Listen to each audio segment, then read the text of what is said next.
Guys हम Photoshop chapter का part 7 contain कर रहे हैं, जिसमें आज हम लासो टूल और मूव टूल की मदद से दो पिक्चर्स को ज्वाइंट करना सीखेंगे। सो सिंपली जिन दो पिक्चर्स को आप ज्वाइंट करना चाहते हैं उसके लिए आप अपने टर्मिनल विंडो पर डबल क्लिक करें, पिक्चर्स को चूज कर ले।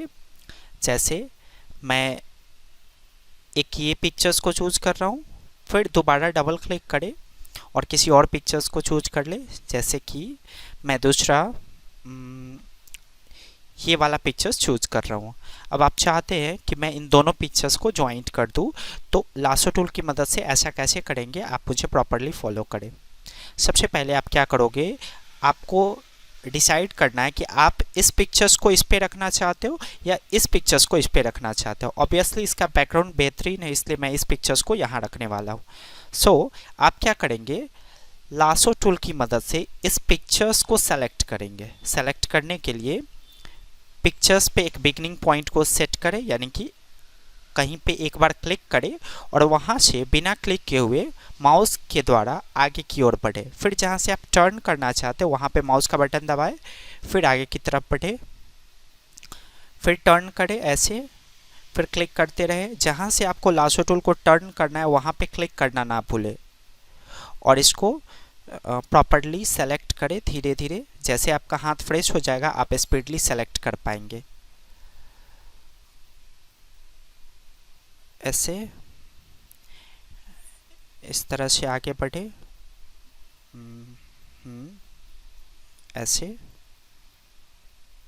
से जहाँ से आपने बिगनिंग पॉइंट सेट किया है वहाँ पे मिला दे इस तरह से। जब ये आपका बटरफ्लाई रिंग होना शुरू हो जाए तब आप क्या करेंगे, इसे मूव टूल कहते हैं। मूव टूल की मदद से किसी भी सेलेक्टेड एरिया को हम उठाकर दूसरे जगह रख सकते हैं।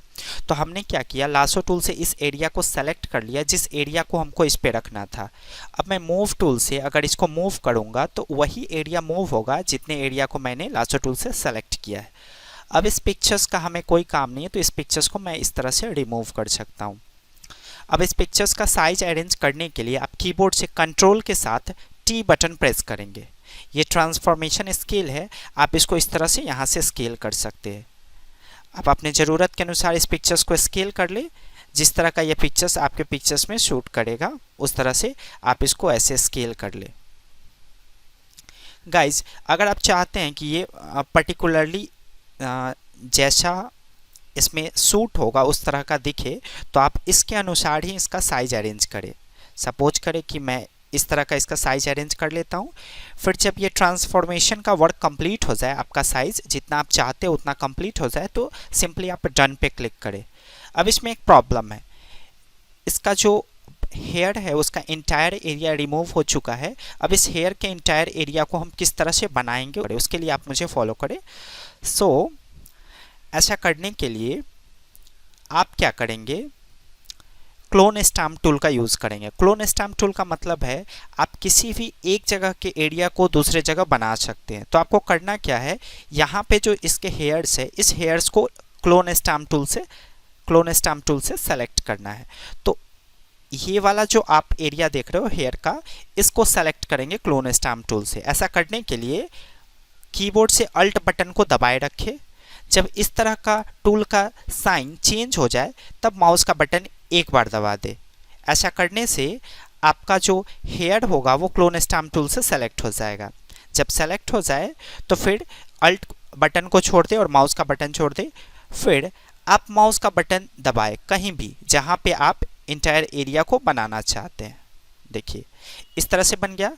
अब आप क्या करेंगे, लासो टूल की मदद से इसको सर्किल के मेथड के अनुसार इस तरह से सेलेक्ट करेंगे। जैसा इसके बाल का शेप होना चाहिए उस शेप में आप इस तरह से सेलेक्ट करें।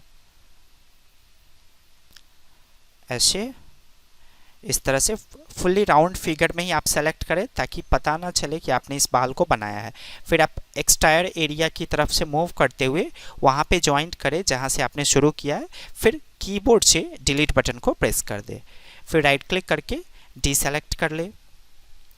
अब आप चाहते हैं फाइनली ये पिक्चर सेव हो जाए, तो फाइल ऑप्शन में जाए, सेव एज ऑप्शंस को चूज करें, डेस्कटॉप लोकेशंस को सेट करें, कुछ भी नाम टाइप करें, एक्सटेंशनली इसे जेपीजी में कन्वर्ट कर ले ताकि ये हर डिवाइस में प्रॉपरली वर्क करे और इसे सेव कर दे।